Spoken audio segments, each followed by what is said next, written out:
Chhatrapati Educare मध्ये तुम्हा सर्वांचं स्वागत आहे. I am final year MBBS student from JMC. आताची सर्वात मोठी ब्रेकिंग न्यूज मध्ये पेपर फुटीमुळे 2026 ची नीट एक्झाम रद्द झालेली आहे. तर ही सर्वात मोठी सध्याची आता ब्रेकिंग न्यूज आहे.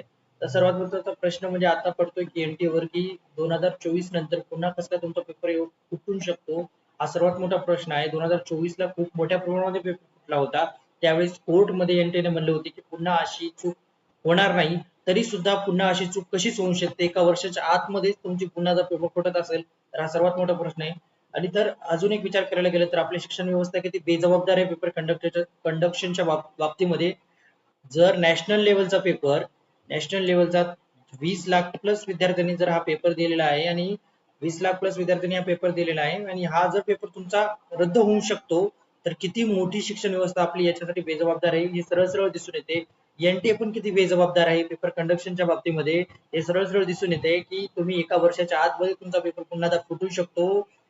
किती म्हणजे विद्यार्थ्यांच्या मेहनतीचं तुम्हाला काहीच कळत नाहीये. विद्यार्थी अहोरात्र दिवस रात्र मेहनत करू करू 600 प्लस मार्क घेत आहेत. त्या विद्यार्थ्यांमध्ये किती त्यांच्यावर गुन्हा होत आहे हे सरळ सरळ या असल्या न्यूज मधून कळते. म्हणजे नॅशनल लेवलचा विचार करायला गेलं तर किती मोठा पेपर फुटलेला आहे, ज्यामध्ये 20 लाख विद्यार्थ्यांनी जवळपास पेपर अटेंड केला होता.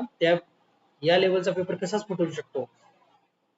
ज्या ज्या विद्यार्थ्यांची अहोरात्र मेहनत करून 600 त्याच्यामध्ये किती पार्शालिटी झाली. म्हणजे असं झालंय की केरळमध्ये हा पेपर म्हणे गेस्ट पेपरच्या फॉर्मॅटमध्ये आला होता. 150 प्लस क्वेश्चन जशाल तसे तेच पेपर तेच question same to same NEET 3rd May ला जी नीट झाली त्यामध्ये ते आले होते.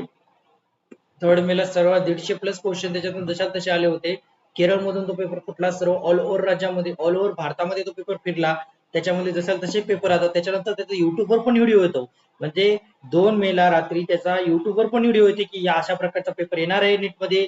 त्या युट्यूबवरचे व्हिडिओ त्यांनी क्वेश्चन पण सॉल्व्ह करून दाखवले आणि जसा तसा पेपर ऍज इट इज, न ऑप्शन चेंज करता न क्वेश्चनचा सिक्वेन्स चेंज करता जसा तसा तो पेपर कसाच येऊ शकतो, हा सर्वात मोठा प्रश्न पडलेला आहे आताच्या कंडिशनला. म्हणजे एनटी किती बेजबाबदार आहे पेपर कंडक्शनच्या बाबतीमध्ये, तशी शिक्षण व्यवस्था पण आपली किती बेजबाबदार आहे. म्हणजे नॅशनल लेवलचा ऑल ओव्हर इंडियामध्ये चालणारा पेपर, ज्यामध्ये 20 लाख प्लस विद्यार्थ्यांनी फॉर्म भरला होता पेपरसाठी, तर तो पेपर कसाच प्रकारे रद्द होऊ शकतो?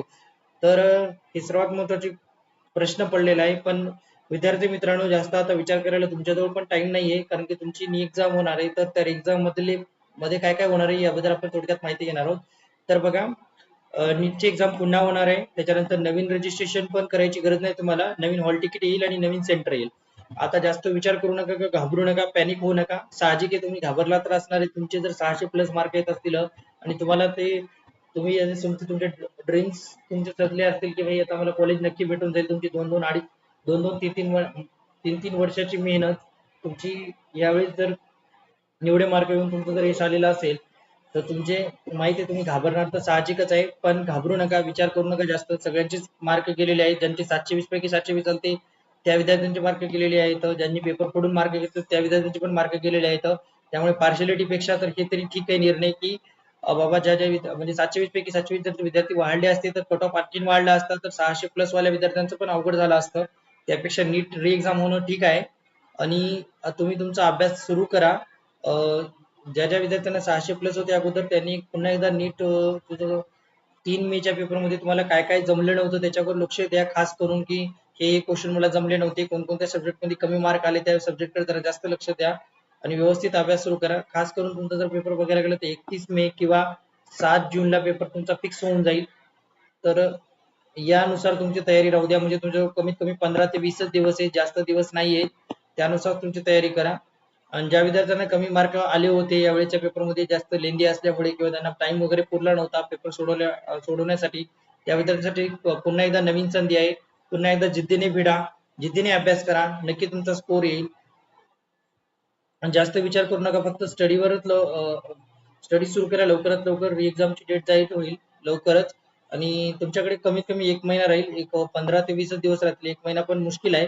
आणि यश तुमची वाटच बघत आहे, त्यानुसार तुमची तयारी करा. All the best. आणि माहिती आहे मला तुम्हाला टेन्शन येणं साहजिक आहे की बाबा एवढे जर मेहनत करून मी 2-2.5 वर्ष मेहनत करून माझा चांगला स्कोर येत होता आणि थोड्याशा गोष्टीमुळे, एनटीच्या चुकीमुळे तुमचा पेपर रद्द होत आहे. ठीक आहे, पण आता याच्यामध्ये आपण काही करू शकत नाही. शिक्षण व्यवस्थाच लक्ष नाहीये तर आपण त्याच्यावर काय बोलणार आहे. तर त्यापेक्षा तुम्ही तुमचा अभ्यास व्यवस्थितरित्या शांत माइंडने एकदम पद्धतशीर सुरू करा. जास्त विचार करू नका. विचार करून काही फायदा होणार नाही. का असा विचार करू नका की नीट 2025 सारखा म्हणजे एकदम हार्ड येईल का? जर हार्ड पेपर जर गेला तर सगळ्यांनाच हार्ड जाणार आहे. हे पण सांगतो. पण पेपर न फुटला पाहिजेत अशी माझी तर इच्छा आहे की नेक्स्ट टाइम मध्ये पेपर नाही फुटायला पाहिजेत. होप सो पेपर फुटू नये नेक्स्ट टाइम मध्ये. यानुसार एकदम व्यवस्थित त्या शांत माइंडने तयारी करा. जे जे तुम्हाला अवघड जाते त्याच्यावर जास्त फोकस करा. 1 महिन्याचा टाइम आहे जवळपास तुमच्याजवळ. 1 महिना 20 ते 1 महिना जवळपास तुमचा 20 ते 30 दिवस जवळपास टाइम आहे तुमच्याजवळ. त्यानुसार तुमची तयारी असू द्या. या व्हिडिओमध्ये एवढंच. व्हिडिओ आवडल्यास व्हिडिओला लाईक करा, चॅनलला सबस्क्राईब करा. धन्यवाद.